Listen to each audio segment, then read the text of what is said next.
Quiero agradecerte, Pablo Zambrano, nuestro invitado de hoy, que me das la oportunidad de platicar contigo a distancia.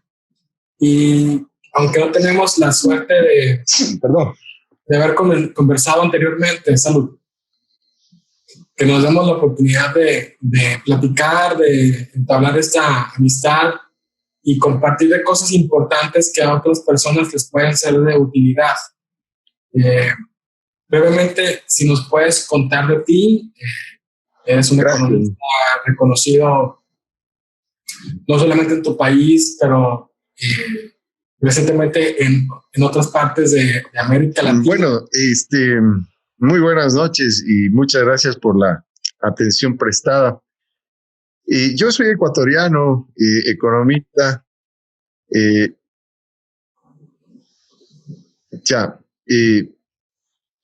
Pero está mala la señal, pero bueno.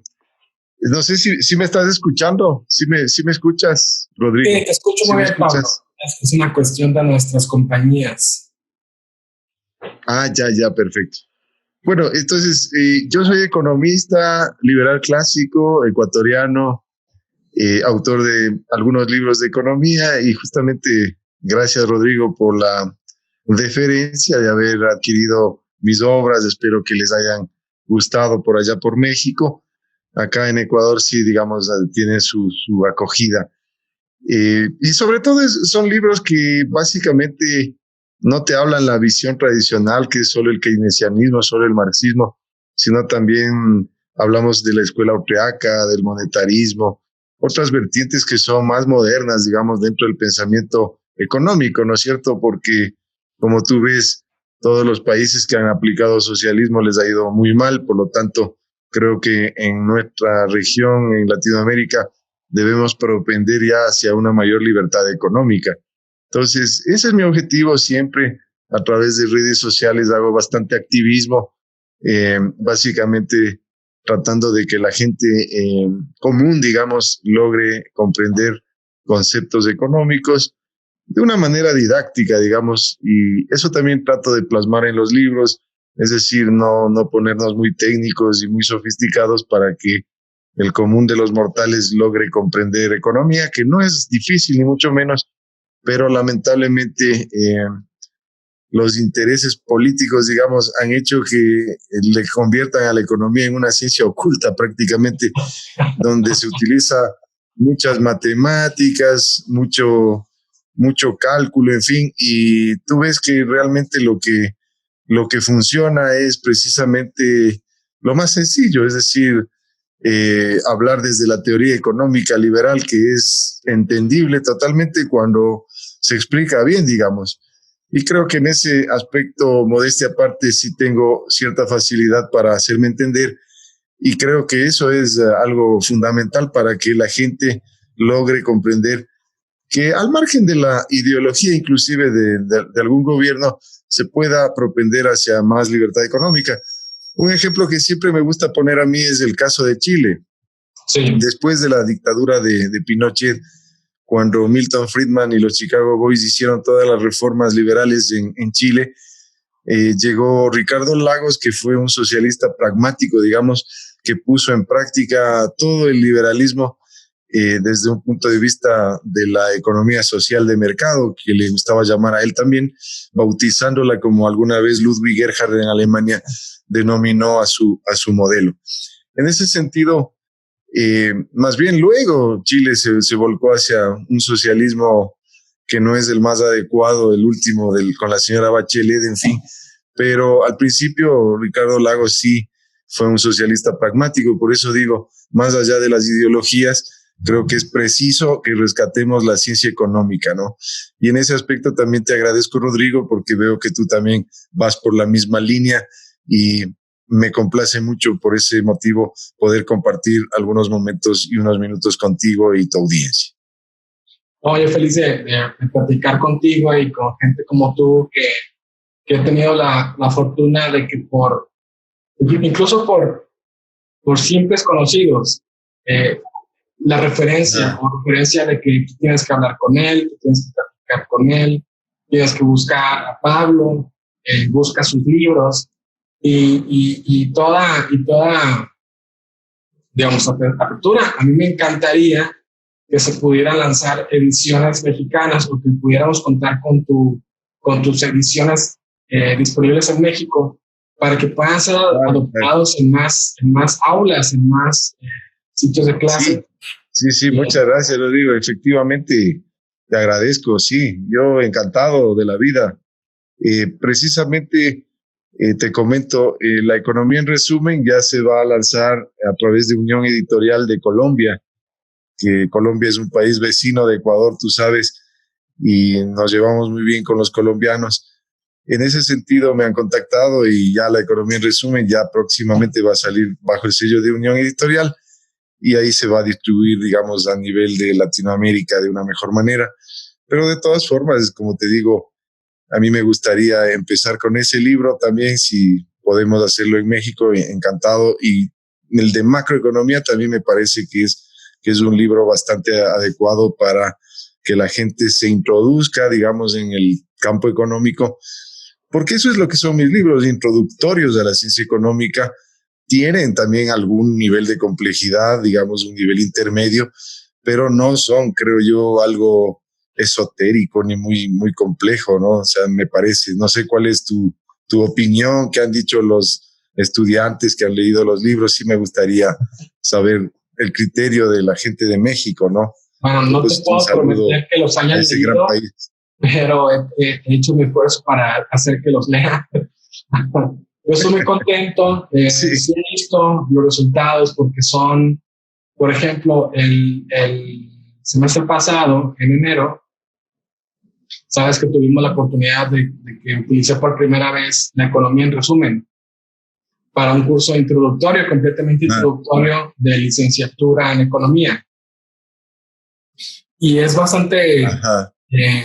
La prosa y la forma de narrar las cosas es muy fácil de entender, además de los ejemplos y los recursos que se utilizan.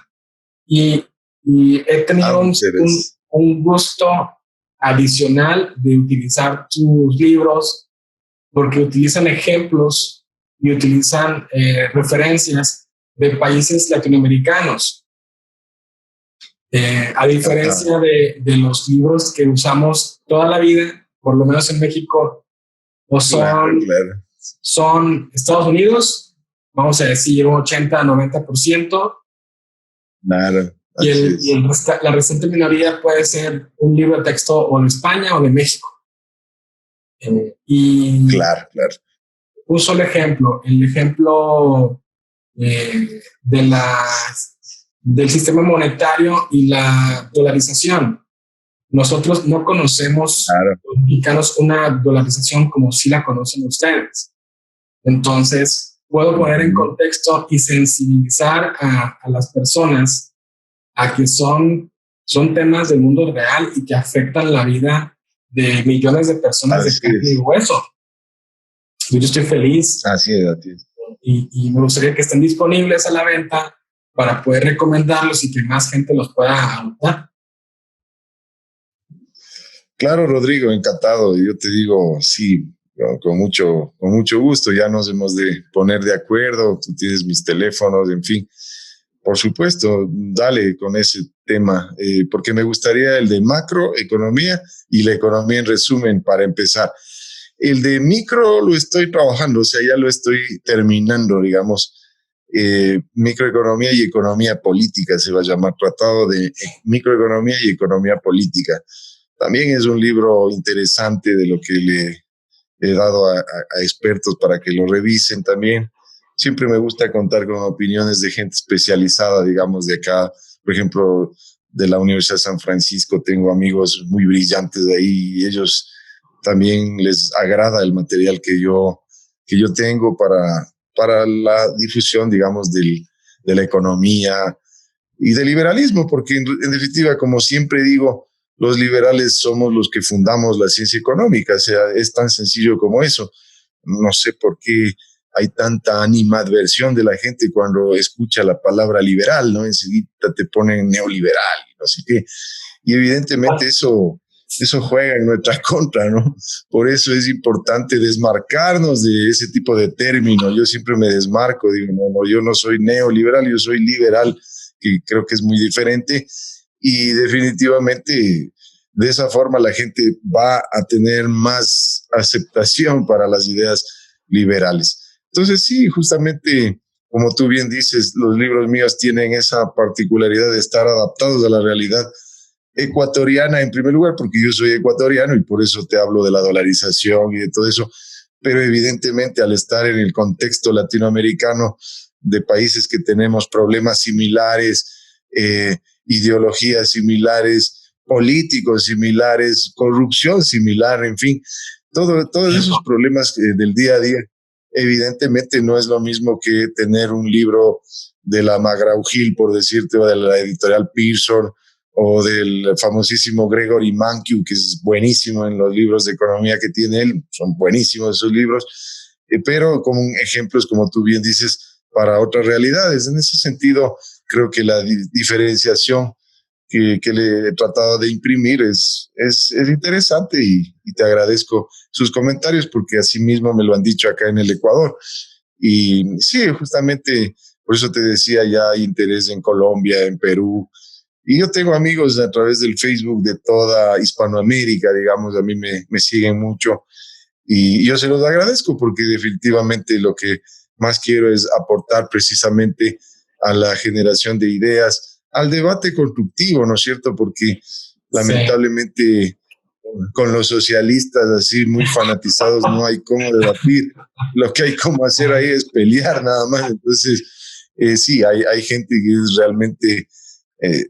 digamos, de salir corriendo de lo energúmenos que se ponen algunos y con ideas totalmente atrasadas, ¿no? Como siempre digo, realmente no entiendo cómo así hay gente socialista hoy en día, pero ojo, los líderes está bien que sean socialistas porque esa es la forma más fácil de enriquecerse, digamos, siendo un líder comunista. Imagínate los Fidel Castro, los Hugo Chávez, los Rafael Correa aquí en mi país, en fin, toda esa gente se ha enriquecido utilizando el discurso socialista. Pero los seguidores, digo yo, ¿cómo así? O sea, ¿por qué son socialistas? Si definitivamente ya están viendo la realidad de lo que sucede en Venezuela, por ejemplo, como puse un post el día de ayer y dije justamente eso, ¿no? O sea, no hemos visto venezolanos que quieran irse a Cuba. Bien al contrario, nos han invadido a Ecuador, han invadido los venezolanos, a Colombia, a Chile, a Perú, no sé si en México me supongo que también debe haber venezolanos huyendo de esa catástrofe. Entonces, creo que es interesante, es importante posicionar la idea de un libre mercado, pero como siempre digo, dentro de un Estado de Derecho, ojo, porque también yo no coincido mucho con esa visión extremista que te dice que el Estado desaparezca de un plumazo. Eso creo que es imposible. O sea, lo que debemos tratar y propender es irnos hacia un menor tamaño de Estado para que de esa forma la sociedad civil, el mercado, la iniciativa privada puedan sacar adelante a los países y el Estado obviamente está para poner las reglas del juego, para dedicarse a ciertas funciones, pero no tener tamaños aberrantes del sector público frente al PIB. Por ejemplo, en mi país es el 35% frente al PIB. En la época de Correa llegó al 40, 44%, imagínate, frente al PIB. Y anteriormente nosotros teníamos tamaños normales de economía que te dice que las 10 economías más libres, y si nos vamos un poco más allá, las 20 economías más libres tienen un promedio de tamaño del Estado del 20 al 30%, como máximo el 30%, y evidentemente eso hacia allá es lo que debemos propender, tener un Estado que no sea obeso, gigantesco, y un Estado obeso, gigantesco es caldo de cultivo para la corrupción, porque la gente en América Latina dice, la corrupción es el problema. Yo digo, no es el problema la corrupción, sino es la consecuencia de tener un Estado gigantesco, porque mientras más agrandas el Estado, más posibilidades le das a los corruptos para que roben, precisamente. Entonces, estamos tristemente como adictos a ver la enfermedad como sus síntomas, no como su causa. Exacto. No vemos que no podemos querer al mismo tiempo todo gratis, toda la educación gratis, la salud, las carreteras, los puentes. Bueno, y al mismo tiempo, cero corrupción. Entonces, estás pidiendo algo imposible, estás pidiendo una fruta a un árbol que no es frutal, no lo puede dar. Claro, así es. Y hay muchas cosas que comentar, pero solamente hay una cosa que quiero comentar antes de la oportunidad que tengo de estar en redes sociales o conectarme con alguna de las plataformas. No hay un día aburrido en el perfil de Facebook de Pablo Zambrano. Así que les voy a dejar en los comentarios, en las descripciones, la forma de contactar a Pablo, de comprarle sus libros, conocer su obra y de seguirlo en redes porque es muy divertido. Muchas gracias, Rodrigo. Sobre todo cuando me ponía bastante romántico también. Bueno, ahora ya no, entonces ya estoy más calmado. Bueno, pero hoy por hoy ya estoy dedicado 100% más bien a la difusión de las ideas libertarias, porque eso es realmente lo que debemos propender, como te decía, para cambiar nuestros países. Definitivamente les invito justamente, y gracias a la promoción, Rodrigo, para que me sigan. Mi perfil es público. De hecho, a veces me envían solicitudes de amistad. Sí, algunas las acepto, otras ya no es posible porque ya estoy prácticamente llegando al límite del número de amigos, pero en todo caso, como mi perfil es público, me puede poner seguir simplemente y va a tener todos los posts, etcétera, porque el perfil mío es público. Yo no comparto solo para amigos. Alguna ocasión me sentí tentado a hacer eso porque empezaron a agredirme todos esos socialistas y ponían me divierte, etcétera. Entonces yo no permito que nadie me falte el respeto, yo simplemente no peleo, lo bloqueo y se acabó, porque yo creo que definitivamente así como ellos tienen el derecho a creer en lo que quiera, nosotros también, y precisamente es el respeto. Yo en mi caso, yo no ingreso porque me parece que sería también una falta de respeto de mi parte, porque evidentemente yo tengo otras ideas. Entonces, si ellos tienen esas ideas, está bien, sigan su camino. Por eso yo siempre digo la famosa frase, circula, zurdo, circula. O sea, déjanos en paz a nosotros hacer nuestro trabajo. No quieras interferir, ¿no es cierto? Entonces, sí les invitaría a toda la gente interesada en conocer más sobre la libertad económica, sobre la economía en general, porque justamente eso es la economía, o sea, es una ciencia de la libertad económica. Y precisamente por eso es que los liberales nos preciamos en haber fundado la economía. Y nosotros nos diferenciamos de otras escuelas, por ejemplo, del keynesianismo, que sería la parte intervencionista del Estado, en el hecho de que ellos no creen mucho en las leyes naturales de la economía. Nosotros los liberales sí. Así como, por ejemplo, en física tú tienes la ley de la gravedad, nosotros en economía tenemos las leyes de oferta y demanda. O sea, imagínate, no puede ser que un gobernante quiera violar las leyes económicas. Me parece que fue Frédéric Bastiat, el que dijo que es una persona tonta aquel gobernante que quiere violar las leyes de la economía, porque sería como violar las leyes de la física, ¿no? Entonces, evidentemente, eso tiene sus consecuencias y por eso vemos la pobreza. Y retomando un poco lo que tú decías, Rodrigo, sobre las consecuencias. Entonces, la gente muchas veces dice, no hay empleo en nuestros países, no hay empleo. Efectivamente, es un problema el empleo, pero eso es consecuencia de algo que está más atrás, que es la falta de inversión. O sea, no hay inversión, no hay quien invierta porque no hay seguridad jurídica, no hay seguridad tributaria, los gobernantes ponen impuestos por todo, etcétera, etcétera, y no hay incentivos a la empresarialidad, y creo que hacia allá debemos ir. Y me agrada, por ejemplo, el caso peruano, cuando ellos incentivaron bien a las empresas, les pusieron a todo nuevo emprendimiento 5 años de exoneración total de impuestos.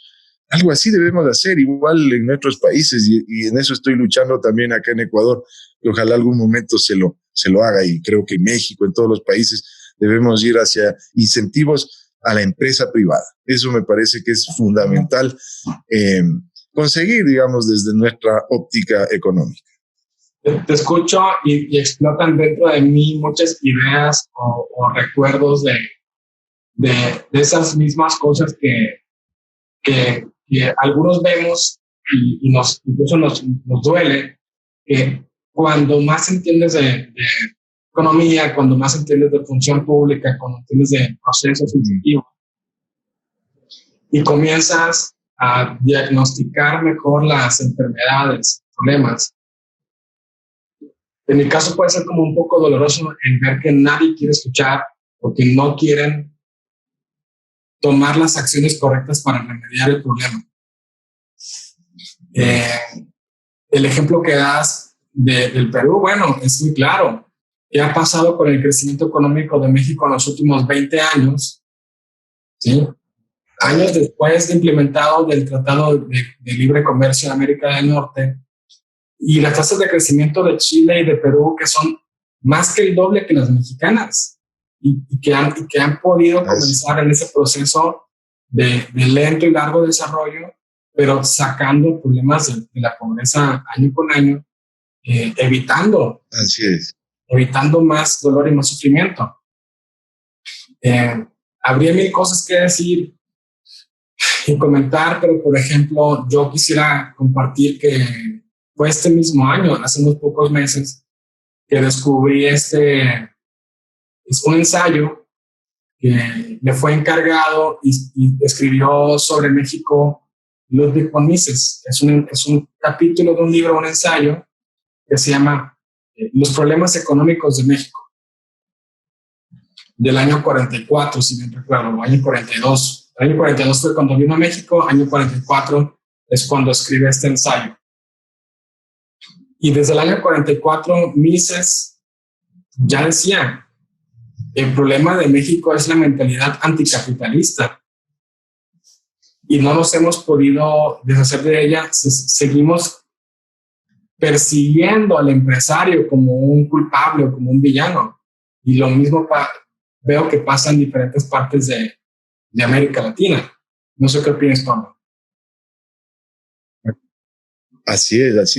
Sí, y mira, y justamente ese es un error también en el que los socialistas tratan de hacernos creer, digamos, bueno, a mí no, ni a la gente que tenemos otras ideas, pero sí al pueblo, digamos, ¿no? Y es decirte la típica esa de que no puedes copiar modelos, dice, no puedes copiar los modelos porque los modelos no se copian y tanta vaina. Entonces, pero ellos sí te quieren hacer probar el modelito cubano o el modelito venezolano, que son un desastre, ¿no es cierto? Por lo tanto, claro, o sea, nosotros lo que debemos hacer es, mira, esto es tan sencillo como 2 más 2 es igual a 4. Esto ya, la economía ya se la inventó hace mucho tiempo, es decir, yo no estoy inventándome nada nuevo, yo lo que estoy haciendo es difundiendo ideas que ya existen. Ahí está Mises, ahí está Hayek, está Friedman, está Adam Smith, Bastiat, etcétera. Todos ellos son los grandes maestros del libre mercado y uno lo que hace simplemente es analizar, estudiar y obviamente adaptarlo a nuestros tiempos en definitiva, pero ya existe, ya está inventada la economía. Por lo tanto, los países más libres son los más desarrollados, o sea, tan sencillo como eso. O sea, tú ves ahí el índice de libertad económica, revisa los 20 países más importantes y son los más desarrollados precisamente. Ahí está Hong Kong, Suiza, Singapur, Australia, Canadá, está Estados Unidos, inclusive Gran Bretaña. El propio Chile aparece en ese listado de las economías más libres.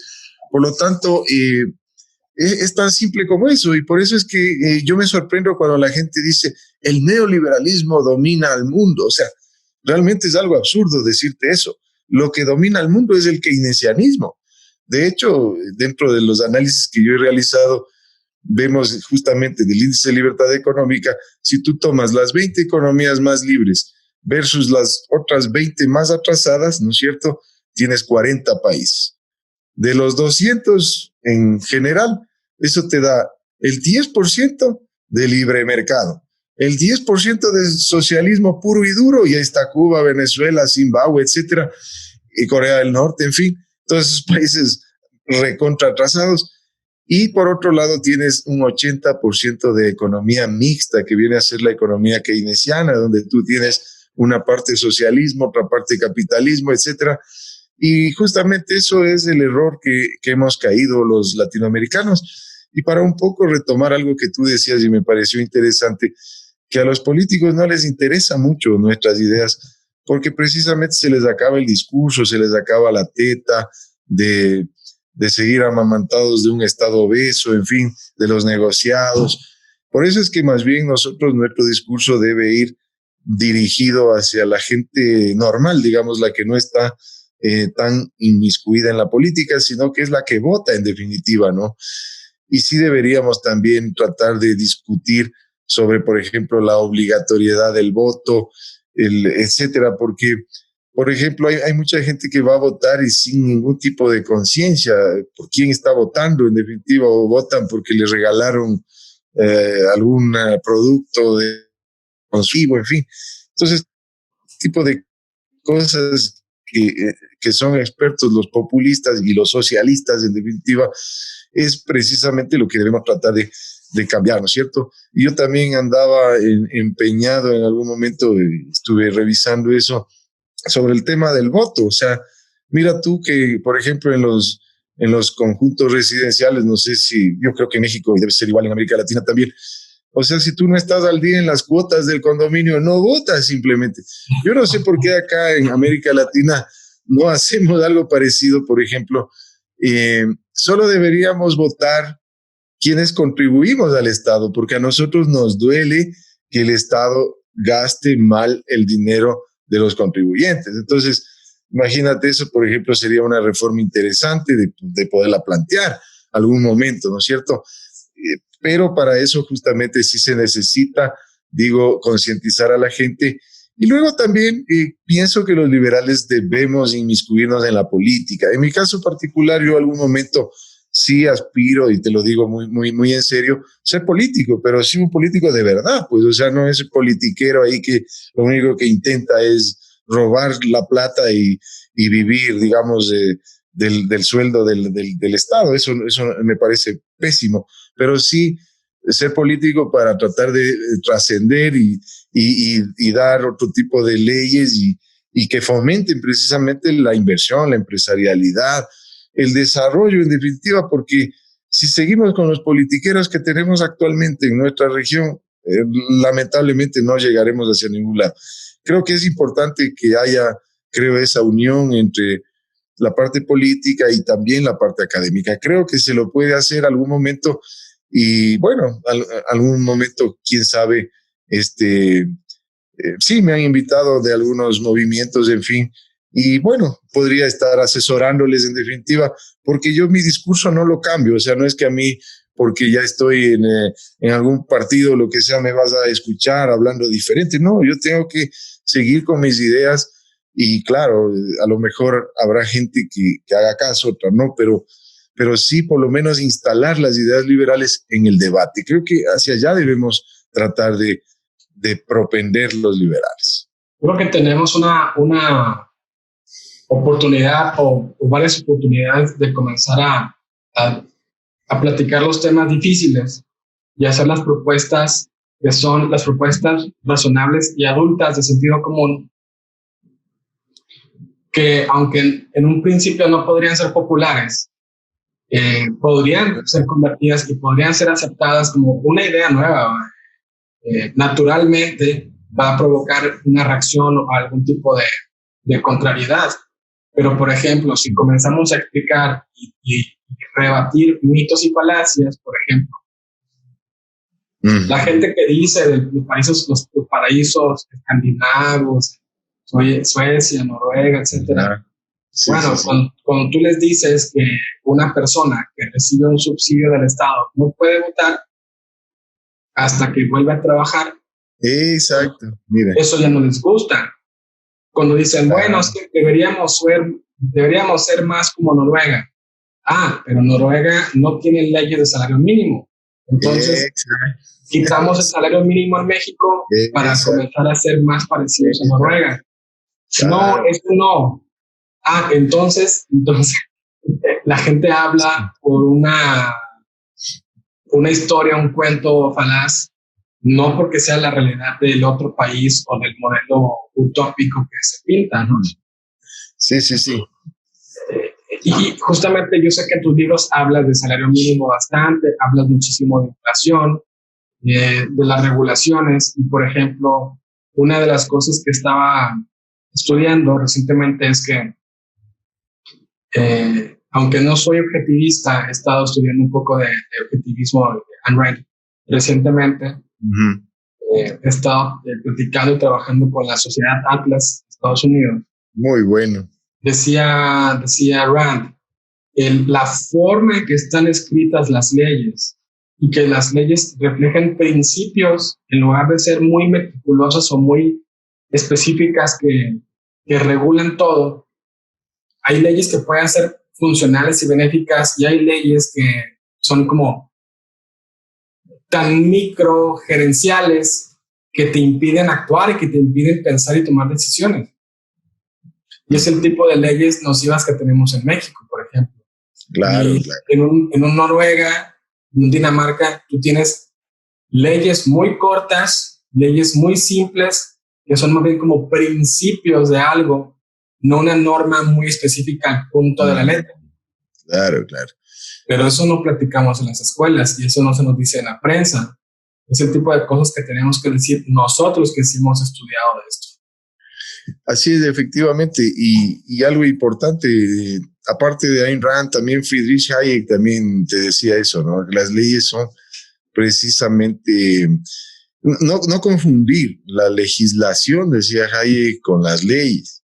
Porque claro, la legislación es la que hacen los políticos, pero las leyes en cambio son aquellas que regulan el comportamiento humano. Un poco retomando lo que dice Ayn Rand, veo que está parecido el concepto.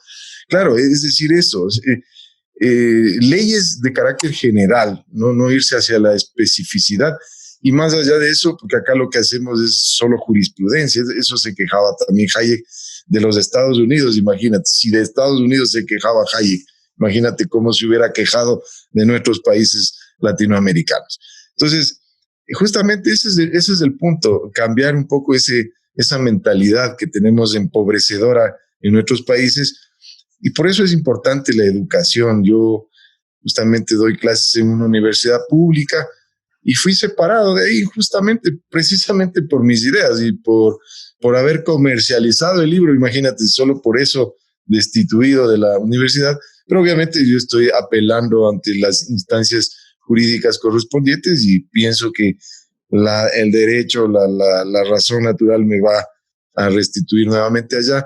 Y a mí lo que me agrada es que yo doy clases en una universidad de izquierda, entonces justamente ahí yo soy el contrapeso de tanto izquierdista, socialista, que justamente no tienen ni idea de economía. O sea, porque el tema es de que los socialistas son expertos en política, ¿no? Eso sí hay que decirlo claramente.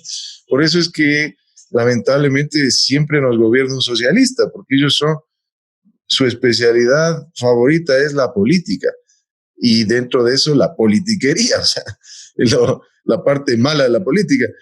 Y por eso es que yo decía, sí deberíamos también los liberales tratar de incursionar un poco en el ámbito político. Mira, es grato que haya un Jair Bolsonaro en Brasil, es grato que haya un Donald Trump en Estados Unidos, es grato que haya existido una Margaret Thatcher en Gran Bretaña, ¿no es cierto?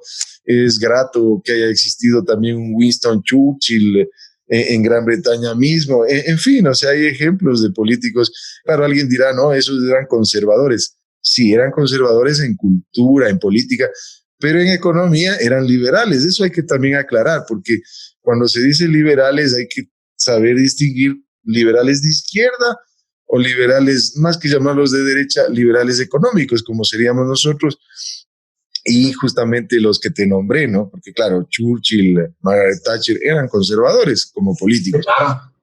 Claro, pero en el ámbito económico eran liberales. Igual un Ronald Reagan, o sea, justamente gracias a ellos y al Papa Juan Pablo II, quien creció en Polonia viendo cómo el comunismo arrasaba a sus países, efectivamente eso hizo que él tuviera aversión hacia el socialismo. Es el mismo caso de Ayn Rand, ¿no? Ella obviamente salió de la Unión Soviética, sí, me parece que a la edad de 20, 21 años, y fue directamente a Estados Unidos, y evidentemente ella se maravilló viendo lo imponente del capitalismo, y por eso es que justamente yo sigo mucho a Ayn Rand, más que desde el punto de vista filosófico. A mí me gusta Ayn Rand desde el punto de vista de su defensa inclaudicable de la libertad económica.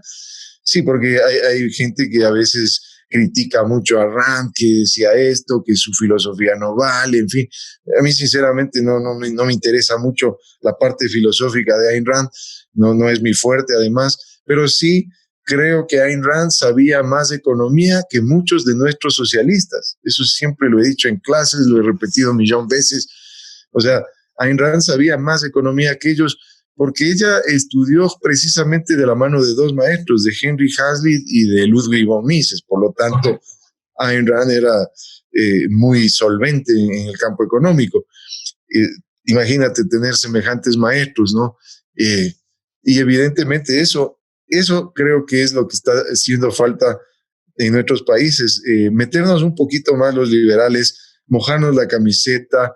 Y sí, o sea, precisamente he recibido muchos comentarios positivos de gente de Latinoamérica. Hoy de mañana nomás un amigo uruguayo me decía, sos un guerrero de la libertad, me dijo. O sea, realmente a mí ese tipo de comentarios me llenan de satisfacción, porque veo que estoy realmente tratando de propender hacia el liberalismo no solo en Ecuador, sino en toda América Latina, y gracias a las redes sociales, y por eso es importante que gente como tú, etcétera, sigan también difundiendo todo lo que hacemos, no solo yo, sino otros también que incluso son mucho más conocidos, mucho más famosos. Por ejemplo, a mí me gusta mucho Javier Milei en Argentina, me parece que hace un trabajo extraordinario. Milei, pues te puedo hablar también en Chile. Se me está escapando el nombre. ¿Cómo se llama el que escribió el libro con Gloria Álvarez? Axel Kaiser. Axel Kaiser, ese también es muy bueno. Y bueno, en definitiva, en toda América hay gente que realmente se la juega, ¿no? Vanessa Vallejo en Colombia. Bueno, en fin, hay gente valiosa, y creo que precisamente eso es lo que debemos hacer nosotros, seguir difundiendo, ¿no? Y sí, o sea, justamente sin egoísmos, como yo siempre digo, porque el triunfo a la final va a ser de todos nuestros países. Esto no es a título personal, que estoy quedando bien yo como Pablo Zambrano nada más, sino dentro del liberalismo, que es la doctrina que debemos difundir, ¿no? O sea, a mí me agrada ser difusor del libre mercado, porque evidentemente solo de esa manera creo que saldremos del subdesarrollo en algún momento. Nuestros países son riquísimos en todo, en cultura, en recursos naturales, en gente, en todo. Lo único que tenemos de malo es las ideas atrasapueblos que nos ha metido el socialismo, y los politiqueros socialistas, que son los que se encargan de dañar la mentalidad de la gente. Es una lástima que en español no tengamos las palabras adecuadas para distinguir entre lo que en inglés se dice politics, ¿no? La política, y policy, o lo que le decimos políticas públicas. Y yo creo que esa falta de distinción se manifiesta también en la forma de hacer la política, que es la politiquería es lo que domina, y no, digamos, la gestión, la eficiencia, la administración. Eso es como el velo que cubre al zombie, pero no, exacto, no es una persona, digamos, viva de carne y hueso. Es un monstruo escondido, ¿no? En una capa de engaño. Es una verdadera lástima. Y es muy interesante que gente como tú y gente valiente como tú diga las cosas como son. Es justamente lo que nunca vas a ver de un político en campaña en un país. No sea ni Bolivia, ni México, ni Guatemala. Sí, yo sí quiero, o yo no quiero, o yo sí pienso esto. O sea, yo veo a amigos periodistas que tienen que escuchar todas las mentiras y reportar las mentiras que cuentan los candidatos, ¿no? básicamente rogando por una respuesta que sea real y directa, ¿no? La cantinflean, ¿no? Como podríamos decirlo, gracias por este cómico mexicano. Y es una verdadera lástima. Y qué bueno que tocas el tema de la censura, que es algo que he estado siguiendo a la distancia, en tu caso y en el de otros conocidos o colegas. Qué bueno que lo mencionas. Sí. Porque es algo que puedo rescatar en el sentido de que eres una de las personas que se atreve a enfrentar ese tipo de procesos, que te has mostrado muy, muy sólido, muy robusto frente a acusaciones y frente a ataques a tu persona. No sé si nos puedas compartir algo de ese tema. Sí. Más bien, muchas gracias. Justamente el tema es de que yo, obviamente, como autor de los libros y como profesor, además de macroeconomía, les recomendaba el libro mío simplemente para que lo adquieran. Y claro, es más, yo les vendía con un descuento respecto a la librería, es decir, no le vendía al mismo precio, no era obligatorio tampoco. Si alguien decía que no tiene el dinero, simplemente no compraba y listo.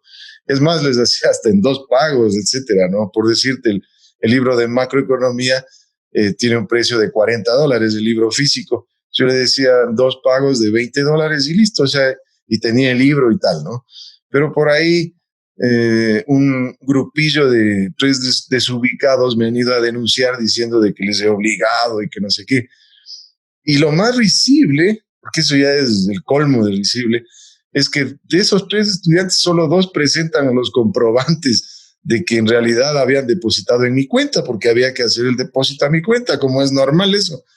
Entonces aparecieron con los $40 de depósito. Y el otro nunca compró el libro, pero sin embargo le admitieron la denuncia, o sea, fuera de todo foco, imagínate, o sea, si el otro ni siquiera compró, ¿y cómo puede decir que le ha obligado si no compró? Y lo más risible es que este tipo tenía la máxima nota de los 3 estudiantes, o sea, el que no compró tenía mayor nota que los otros 2 que no compraron. Y en definitiva, me siguen el proceso y luego aparece una serie de calumnias en el proceso, como por ejemplo que yo les he incentivado la violencia en los predios universitarios. O sea, resulta que ahora yo que soy libertario soy más violento que los socialistas. O sea, me da hasta risa. O sea, no, terrible. O sea, y yo el único libertario prácticamente, resulta que me han tenido miedo y que he estado levantando a los alumnos y que no sé qué. O sea, fuera de foco realmente, y ni siquiera pusieron nada del libro. O sea, en la resolución donde me destituyen, con la firma de 40 firmones, incluido el rector, que obviamente serán demandados en su momento en caso de que la justicia ecuatoriana de la universidad, digamos, la justicia universitaria, que en este caso es el Consejo de Educación Superior, a donde se elevó el caso, y de lo que me dijo el procurador, porque yo le llamé y conversamos, me dijo: economista, no se preocupe, estamos revisando su caso y juzgaremos en derecho. Yo pienso que puede ser que salga favorable ya esta situación, porque evidentemente fui totalmente perjudicado. Y entonces, digamos que no saliera favorable ahí. Bueno, ahí sí me iré a otras instancias penales inclusive, porque no me pueden poner calumnias en una resolución. Más o menos me dijeron esto de la violencia.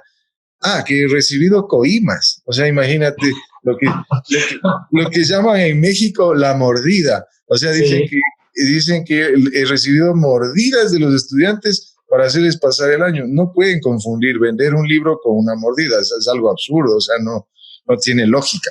Por lo tanto, yo puedo tranquilamente enjuiciarlos penalmente a los que firmaron esa resolución, incluyendo también a los 3 denunciólogos y también, evidentemente, a toda la gente que ha estado en esto, ¿no? Que prácticamente son como 50 personas. Yo voy a hacer eso, obviamente, en las instancias pertinentes, pero todo, y para responder tu pregunta, pero no todo nace de persecución ideológica. O sea, simplemente lo que no soporta esta gentecita, ¿sí?, es que yo sea libertario y ellos sean socialistas. Ese es todo el único problema. Y que yo les estaba quitando la clientela porque resulta que les hacen las encuestas a los estudiantes y yo tengo 92% de aceptación del estudiantado. Es decir, no es que soy cualquier profesor odioso ahí que nadie le soporta, en fin, porque gracias a Dios tengo sangre liviana, o sea, no caigo mal a la gente de entrada, digamos, y aparte tengo discurso, tengo argumentos, entonces claro, esa gente no tiene ningún argumento más que la calumnia, ese sería el argumento de esta gente, por lo tanto, como te decía, sí tengo aceptación en los estudiantes, eso es la parte que me interesa a mí, porque hay que seguir difundiendo, así que yo pienso que en algún momento se va a hacer justicia, obviamente tener paciencia, ¿no? Salió esta resolución en diciembre del año anterior y ya son algunos meses que estoy fuera de circulación en las aulas, pero he sido invitado, y con esto te concluyo la pregunta muy amable que me haces, he sido invitado a un proyecto de MCA Business School, que es una institución muy seria dedicada a las clases por internet, y próximamente voy a salir yo dando justamente las materias de micro y macroeconomía en sesiones virtuales a través del YouTube, en fin, en MCA Business School, donde su titular Michael Calzadilla me ha propuesto incluso que yo sea director de posgrados del área de economía y finanzas, porque me dijo que yo soy muy solvente dentro de la economía, así que, digamos, oportunidades no es que me van a faltar, ni mucho menos, porque precisamente uno debe diferenciarse de los demás. Si los demás callan, uno tiene que ser contestatario y tratar de difundir el libre mercado sin esconderse ni asustarse. Eso me parece que es lo que debemos hacer.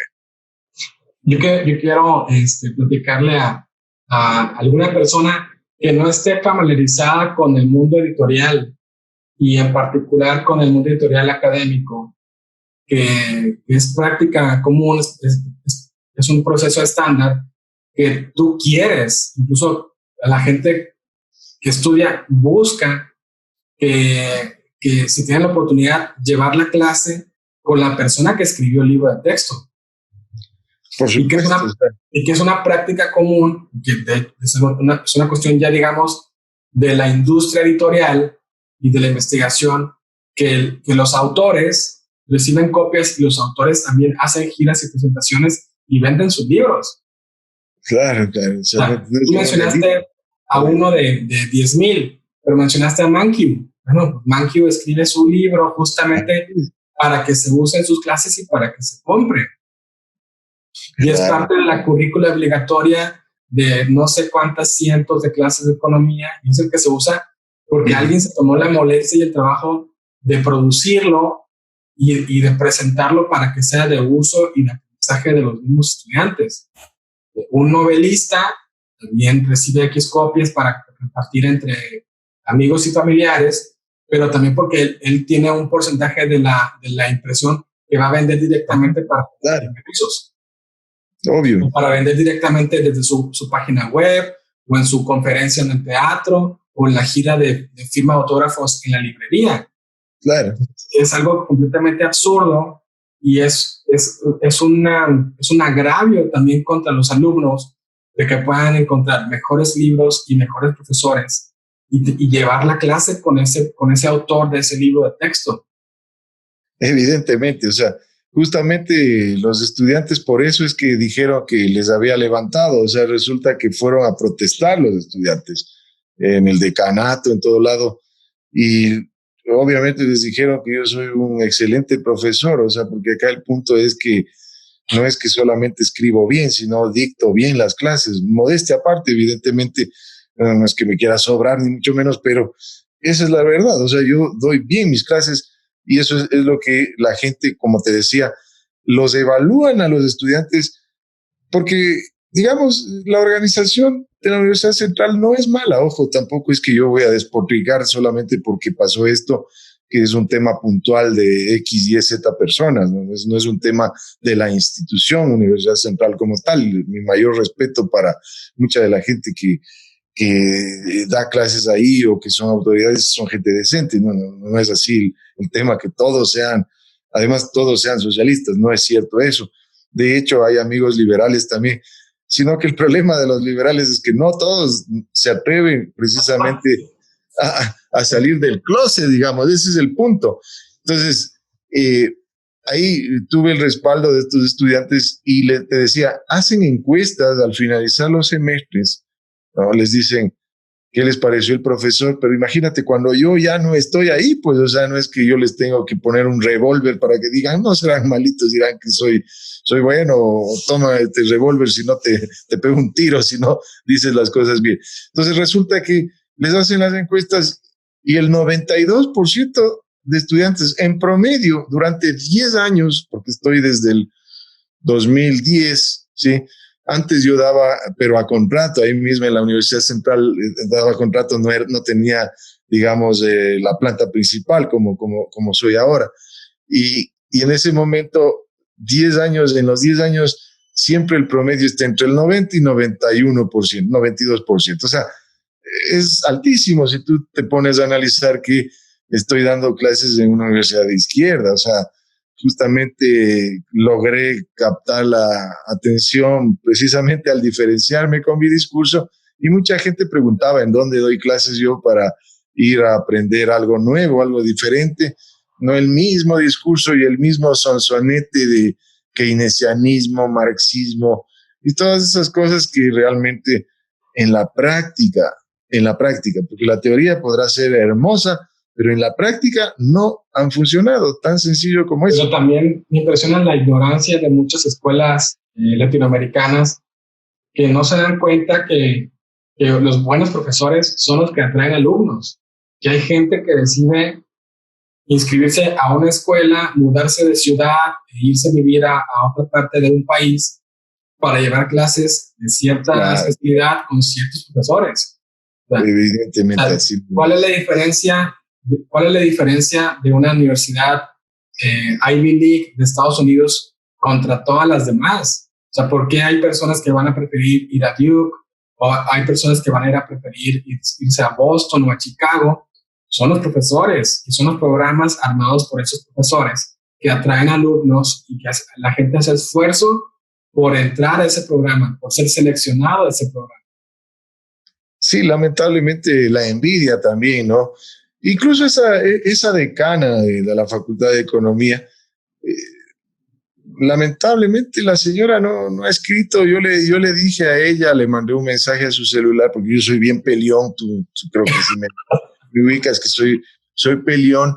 Le puse, mire señora, usted lo único que ha pasado es que me ha tenido envidia, porque usted no le ha escrito ni siquiera una carta de amor a su esposo. Por lo tanto, ese es el punto. O sea, usted no escribe nada, ni siquiera un paper, no ha escrito nada, pero es decana de la facultad y gana $5,000 mensuales, ¿no?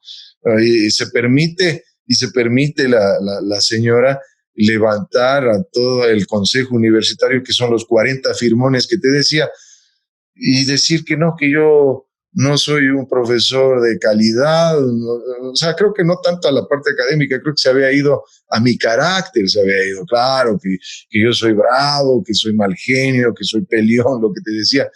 Pero, o sea, es mi carácter, es mi forma de ser, eso no tiene nada que ver con la parte académica.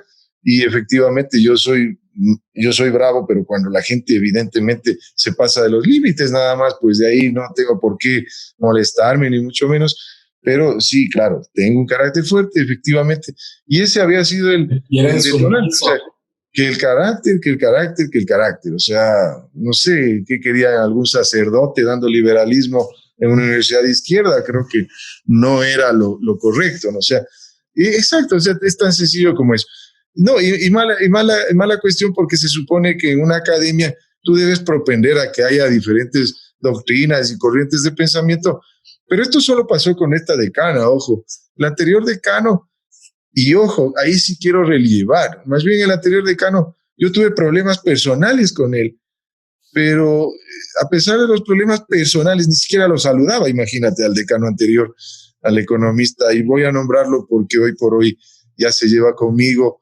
Y me gustó mucho su gesto, porque él se acercó donde mí cuando me destituyeron y se solidarizó conmigo y me dijo: Pablo, a pesar de que nos enojamos porque con él éramos muy amigos antes, me dijo, y pese a que él es keynesiano, ojo, ni siquiera es liberal, pero me agradó la actitud de él y me dijo: usted es un excelente profesor y qué pena que haya este tipo de gente. Y recuerde usted que a pesar de que nosotros nos peleamos, yo nunca me fui contra usted porque yo sabía que realmente tiene mucha acogida dentro del estudiantado. Entonces, en cambio, esta señora totalmente haciendo tabla rasa de las leyes, pero tendrá que pagarlo algún momento, como te decía, dentro de las leyes, de la legislación, porque no te pueden investigar por el libro. Pues imagínate, por eso fue la investigación.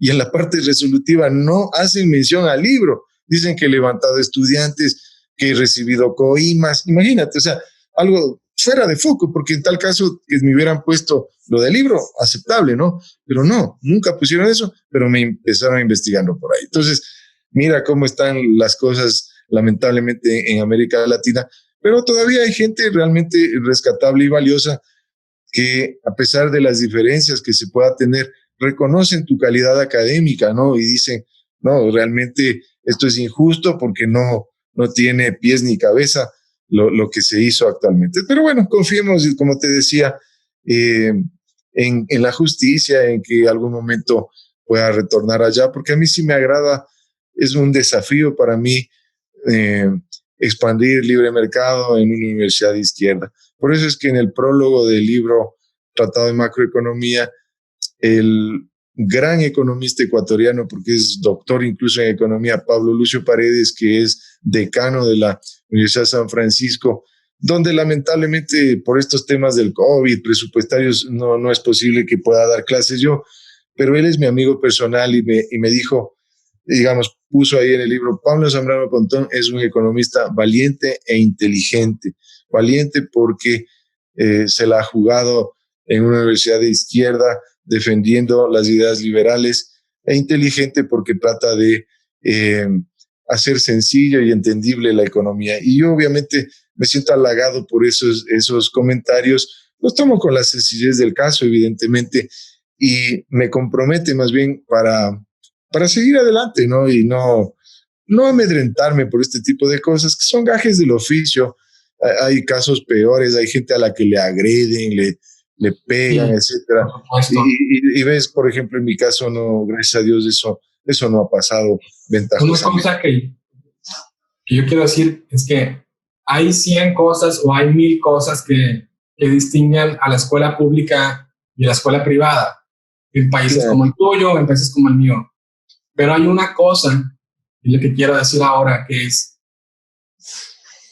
una de las cosas que distinguen a las universidades privadas y las públicas es que en las privadas no se les suele hacer ese tipo de cosas a los buenos profesores. No se les excluye y no se les margina. Es más, se les busca o se les atrae. Y no precisamente con dinero, porque aquí, por ejemplo, en México, un académico o un burócrata de una universidad pública va a ganar más que una privada. Pero aún así, la calidad de la privada va a ser superior justamente por otro tipo de prácticas y otro tipo de decisiones al interior de las públicas, que lo que hacen es o deshacerse o repeler talento. Claro, que van a ser mejor apreciados, incluso van a ser mejor apreciados por aquellas instituciones que están más abiertas, que son más pro mercado, que son más libres, liberales, que aceptan nuevas ideas y que se preocupan porque después de graduación le vaya mejor a sus egresados, que puedan encontrar un mejor trabajo, que puedan abrir una empresa. Y yo no veo ese interés en que les vaya bien económicamente en la vida profesional a sus egresados en algunas públicas. Lo platicaba con otros amigos en otras entrevistas. Se les invita o enseña a que busquen empleos, a que sean empleados toda su vida. Y si es empleado público, mejor, porque es menos esfuerzo, son menos horas, hay base, hay seguridad y estabilidad laboral, va a ser muy difícil que te despidan, te jubilas temprano, etc. Y eso no es culpa de las privadas. Se sataniza a las privadas, pero eso es culpa del interior de las públicas y de los propios sistemas estatales de educación. Entonces, yo te agradezco que me compartas este tema porque es difícil, es sensible, afecta a tu persona, también afecta a terceros, pero yo creo que es un ejemplo muy valiente de lo que van a poder hacer o lo que podrían hacer otras personas, no sé, en Colombia, en Bolivia, en Chile, que enfrenten en el futuro este tipo de presiones. Entonces, yo te agradezco que compartas de forma tan abierta, tan valiente tu experiencia, tu caso. Uh-huh. Y también desde aquí, de este pedazo de México, mi solidaridad, y yo siempre estaré dispuesto a trabajar contigo y seguir leyendo tus libros. Muchas gracias, Rodrigo. Sí, gente como tú realmente es la que a uno le motiva y te agradezco porque creo que fue en el mes de enero que tú adquiriste los ejemplares de mis libros y muchas gracias, te lo agradezco. Efectivamente, este es un tema ya no solo personal, sino, como te decía, institucional desde el punto de vista de la defensa de nuestras ideas, de la gente que todavía quedamos haciendo este tipo de difusión. Ventajosamente te digo, en la Universidad Central, no en mi facultad de Economía, como te decía, sí habemos liberales, pero como que peor después de lo que me hicieron a mí, evidentemente tienen mucho más miedo, pero sí había gente que compartía mis ideas dentro del profesorado, digamos, ¿no? No solamente hay socialistas, eso también hay que aclararlo, porque ojo con lo que te voy a decir y creo que retrata fielmente el caso de muchos países de América Latina. A veces pensamos, y con mucho pesimismo te lo digo, incluso dentro de los comentarios que me hacen en mi Facebook también, de que estamos invadidos de las ideas socialistas y que todo el mundo es socialista y no hay esperanza prácticamente. Yo no soy de esa idea, te digo, porque cuando yo iba a las clases y les comparto también a la gente, los estudiantes era de verles la cara de sorpresa, de ver que ha habido algo bonito, en realidad algo práctico, algo real, como era el tema de hablarles de la escuela austriaca, de Ayn Rand, y decirles, mira, nosotros no estamos en contra del Estado como tal, o sea, ojo con eso, porque sí hay libertarios extremistas que te dicen, estoy en contra del Estado, soy enemigo del Estado, como decía Murray Rothbard. A propósito, Rothbard, un extraordinario economista, pero creo que se equivocó en ese tema de defender demasiado la anarquía. Me parece que no va por ahí el tema. Y ahí, imagínate, ahí si hubiera sido anarquista yo o anarcocapitalista, olvídate, ahí sí creo que me hubieran linchado realmente. Yo lo único que, claro, porque yo no es que me declaro enemigo público del Estado, no creo que sea ese el punto, sino del estatismo, si soy enemigo público número uno. Es decir, del exceso de Estado, es de tener exceso de Estado. O sea, no hay que confundir, ¿no es cierto?, el hígado con la hepatitis. Eso solía decir un amigo mío, Alberto Mansuetti, me solía decir, no hay que confundir el hígado, y estoy totalmente de acuerdo. O sea, no es lo mismo el Estado que el estatismo, efectivamente. Y justamente por eso te decía, la gente acogía con mucha pasión, mucho apasionamiento el tema de las ideas liberales. Por eso era que te decía que me evaluaban 92%, etcétera. O sea, no existe justificativo para la salida mía. Y por eso es que te decía, sí hay un campo fértil para las ideas liberales. Hay un campo. Yo creo que es muy valioso que durante los siguientes entrevistas o pláticas que tengan con más gente, podamos ir aclarando en el tiempo sobre las diferentes corrientes dentro del liberalismo, dentro de la misma escuela austriaca, dentro de la escuela de Chicago, el objetivismo, entre otros. Así porque es un campo muy rico, es decir, somos personas que tenemos diferentes pasiones, diferentes intereses, hobbies, gustos, y por lo mismo también tenemos diferentes ideas. No es que todos son iguales, y todos los liberales son iguales, todos los austriacos son ANCAP, anarcocapitalistas, o todos son minarquistas. No, pero... Claro. Y también parte de lo que rescato, de lo que me acabas de platicar, es que Yo creo que nos urge a ustedes, a nosotros en los diferentes países, comenzar a ganar más batallas. Es decir, ganar más batallas, aunque no lleguemos al paraíso utópico liberal, pero comenzar a frenar la caída en el infierno socialista real. Claro, claro. Justamente esa era la lucha de Ludwig von Mises, y recomiendo el libro Autobiografía de un liberal de Ludwig von Mises. Está disponible siempre en los congresos de economía de la Escuela Austriaca, a los que siempre he asistido desde el 2016 en Rosario, Argentina, por invitación de la Fundación Bases y de su principal, Federico Fernández, que me honra con su amistad. 2016, 2018, esta vez por la pandemia no fue posible asistir.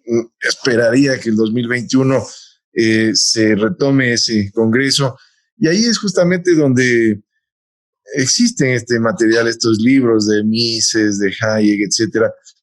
Y ahí estuve leyendo la autobiografía de un liberal, y Mises dice eso precisamente, que su objetivo fue frenar el socialismo, lo que tú acabas de decir, Rodrigo.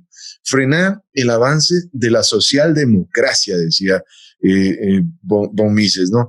De la socialdemocracia, porque no solo es el socialismo marxista el único enemigo de la libertad, ¿no? Ellos son más violentos de pronto, los marxistas, pero los keynesianos también, con sus ideas de que un Estado debe estar para intervenir agresivamente en la economía, en fin, también son ideas que a la larga terminan haciéndole daño a los países. Y entonces él proponía eso, hacerle frente a la invasión de los socialistas dentro de la cultura de Austria, ¿no? En este caso.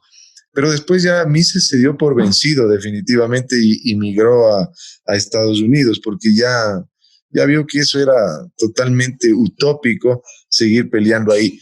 Pero eran otras épocas, ojo, eran otras épocas. Ahí era más difícil meter las ideas liberales, mucho más difícil. Todavía no se caía, por ejemplo, el muro de Berlín, todavía, ¿no es cierto? Por supuesto. Todavía estaban en vigencia las teorías keynesianas, que se caen en los años 70 cuando aparece un fenómeno nuevo para los keynesianos, como es la estanflación, que significa que al mismo tiempo hay recesión e inflación. O sea, en palabras simples, hay desempleo y hay inflación, que según los keynesianos no era posible. Es decir, una economía, o tenías desempleo o tenías inflación, pero los dos fenómenos juntos no podían existir.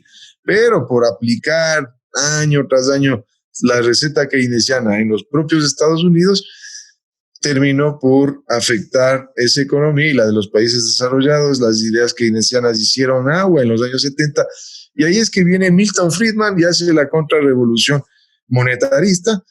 Milton Friedman también es de los autores liberales preferidos por mi persona.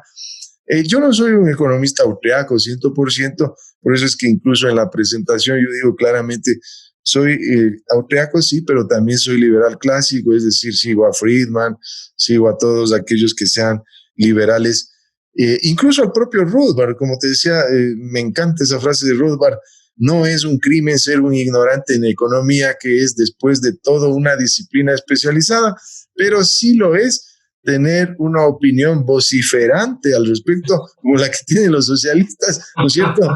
Mientras está en ese lamentable estado de ignorancia. Esa es mi primera clase, verás. Yo cuando daba en la Universidad Central, mi primera clase era: apunten por favor la frase de Rothbard. Me encanta esa frase porque es brillante. O sea, Rothbard, no podemos negar eso. O sea, Rothbard es brillante y tiene unas ideas geniales en economía, pero donde se equivoca es en la parte política, esta de que desaparezcamos del Estado de un plumazo y soy enemigo del Estado, etcétera.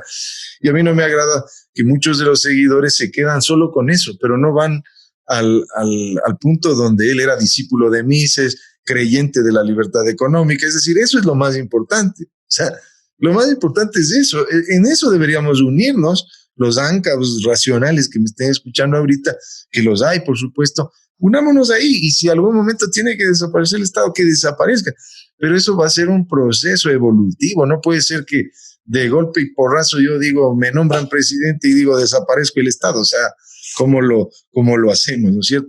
Entonces, pienso que primero hay que avanzar hacia tener mejores instituciones, mejores ideas, mejor academia, mejores gobiernos, bajar el tamaño del Estado y luego ya se verá en el tiempo, y eso no lo veremos nosotros, que a lo mejor ya no sea necesario. La propia sociedad se organizó a través de otras instancias, gobiernos locales, en fin, que también podría ser el federalismo, la descentralización, etcétera, pero no esa utopía de desaparecerle de un plumazo, eso no es posible. Y aparte, no lo considero productivo, porque si tú te fijas, el caso de Hong Kong, por ejemplo, Hong Kong, Suiza, tienen tamaños del Estado 19%, 20% frente al PIB, porque siempre hay que medirlo en esos términos, y mira lo desarrollados que son. Entonces, claro, y por otro lado, te ponen el ejemplo Noruega, Suecia, todos esos países, pero no te hablan lo que tú decías precisamente hace poco tiempo atrás, cuando comentaste el caso de ellos. Ellos están bien posicionados en libertad económica, los suecos, los noruegos, los finlandeses, están bien posicionados en libertad económica, porque claro, ellos, si bien es cierto, tienen un alto gasto público, pero lo financian con impuestos al consumo, no a la producción. Ahí tienen tarifas más bajas, lo que es impuesto a la renta. Que también castiga al más pobre, también tiene su desventaja. Entonces, te das cuenta, y en el caso de la educación, por ejemplo, los famosos vouchers, o sea, todas esas cosas, eso es lo que debemos debatir y discutir, no venirme a decir acá que es que el socialismo así funciona porque ahí está Noruega, ahí está, no, incluso salió el presidente noruego mismo. Claro. O era de otro país, de Dinamarca, creo que era, no me acuerdo, de Dinamarca era, y dijo, nosotros no somos socialistas, dijo clarito, salió en todos los medios de comunicación. Le respondió a Bernie Sanders en la campaña y le dijo, nosotros no somos socialistas, tan sencillo como eso. Entonces imagínate, acá quieren vendernos, no, que ellos no son socialistas, y eso tenemos que también... Pero justamente, esa es una de las grandes mentiras muy perversas que nos dicen en América Latina, que es los ricos van a pagar más impuestos. No, tú papacito, si quieres ser Noruega, quieres ser Suecia, quieres ir Dinamarca, Finlandia, todos pagan más impuestos. La clase media es la que financia ese gasto, no los ricos. Todos tienen que pagar el 40, el 50, el 60% de impuestos. No es solamente que le subo a unos y protejo a otros y los pobres no pagan nada. No, es todos. Entonces, si tú quieres altos impuestos, tienes que aceptar que tú los vas a pagar. Entonces, si tú quieres pagarlos primero, antes de quitárselos al vecino, bueno, te podría tomar en serio. Pero otra forma de decir, los billonarios van a pagar, bullshit, como dicen los gringos. ¿Es cierto? Así es. Tú lo vas a pagar. Justamente has topado un tema en el que Hayek era bastante claro en manifestar, que es el hecho de que la gente acepta los altos impuestos siempre y cuando no sean para ti, sino para el vecino, ¿no es cierto? O sea, si es para ti, no quieres pagar impuestos, pero si te dicen va a pagar el otro, que pague, ¿cuál es el problema? Entonces, no nos damos cuenta que al castigarle al empresario le estamos castigando a la inversión y al propio trabajador, porque no va a haber trabajo. Por eso es que tú ves todos los problemas que se dan, y justo ahora agravados en la pandemia, con el desempleo rampante, al menos que hay en mi país, ha aumentado el desempleo. Mira, eran 3.200.000, éramos 3.200.000 empleados plenos con 40 horas a la semana, etcétera. Ahora somos 2.400.000. Ha habido 800.000 despidos, imagínate eso. Por lo tanto, la gente no se da cuenta que no es el gobierno el que te da el trabajo, sino la empresarialidad, el emprendimiento, y tú debes facilitarle la vida al empresario. No le puedes poner altos impuestos, no le puedes poner regulaciones por todo. Por quítame estas pajas, aquí se inventan regulaciones, ¿no es cierto? Se inventan papeleos, trámites que entorpecen precisamente el hecho de que la gente decida invertir en un negocio. Dices, no, preferible en ese caso pongo el dinero en el banco y me evito problemas, ¿no es cierto? O me lo llevo a otro país. Me lo llevo a otro país. Hay 30.000 millones de dólares, se calcula, fuera del país, y ya el candidatucho ese que apoya a Rafael Correa está diciendo que va a traerles obligadamente a los 30,000 millones fuera del país. Por favor, no seas ridículo. O sea, se necesita ser bastante ignorante en economía para pretender decir que con un revólver vas a traer los capitales extranjeros. Eso se atrae precisamente. Claro, los quiere quitar para llevárselos a Bélgica a su jefe que está escondido. Entonces, no, pero ventajosamente como ya lo cortaron el día de ayer con la sentencia esa de 8 años de prisión, ya creo que no se va a dar. Además, ese candidatucho no atrae a nadie, o sea, no tiene carisma. Y tú sabes que para la política debes tener carisma y discurso y todo lo demás. En ese sentido, Correa sí lo tenía, pero este no lo tiene. Y es una lástima que Correa, teniendo el carisma, el liderazgo que tenía, porque eso sí hay que reconocerlo, tiene liderazgo Correa, pero lamentablemente con las ideas atrasa pueblos que no funcionan, que admirador de Castro, de Allende, de toda esa gente que lo único que ha hecho es empobrecer a América Latina. Entonces, precisamente eso te decía, la gente común no se da cuenta de que si queremos castigar al empresario, a la final terminamos castigados nosotros como trabajadores. Claro. Esa es la verdad.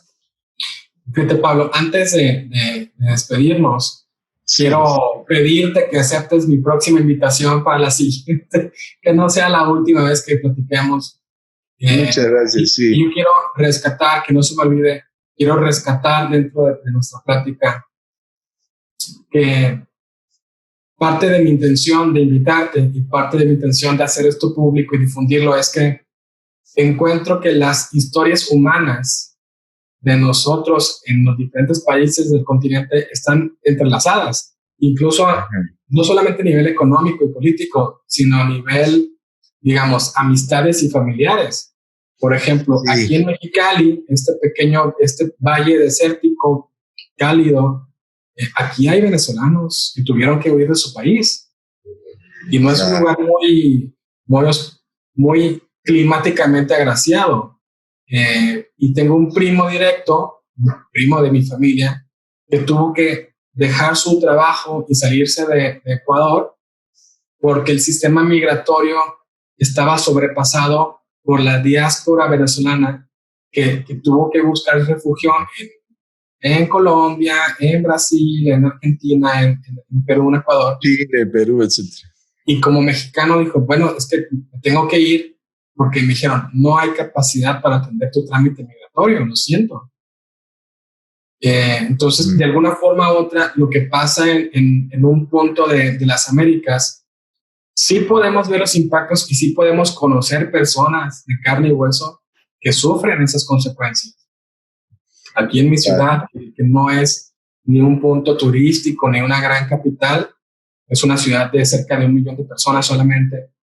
Pues aquí hay gente venezolana viviendo que se tuvieron que vender su granja y sacrificar las gallinas y juntar los papeles para venirse huyendo de Venezuela.